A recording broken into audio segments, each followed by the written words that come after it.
نن سبا د حکومت خلاف خبره وکړه، نن سبا د آرمي خلاف خبره وکړه،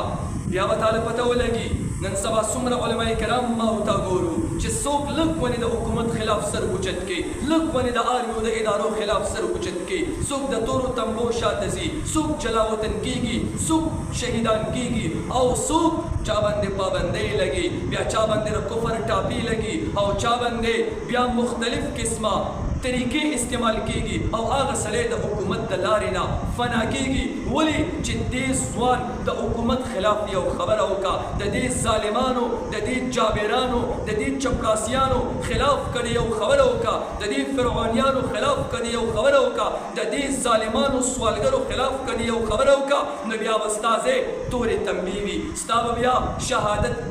وي، ستا به بیا جلا وطني وي، او تا باندې بیا پابندۍ وي. او یو هغه عمر دی چې کل عام یو صحابي را پاڅېدو، وی عمر که تا داسې وکړل نو بیا به زمونږ ایکشن دا وي چې تو بیا امیر المؤمنین نه وي، تو بیا جان نشین محمد نه وي، بلکې ته به بیا د پیغمبر راوړلی شوی دین دشمن تصور کېږي، او ستا سر به د تنې نه جدا کېږي. په دې خبره باندې عمر رضی الله تعالی عنه د الله رب کریم شکر ادا کوي.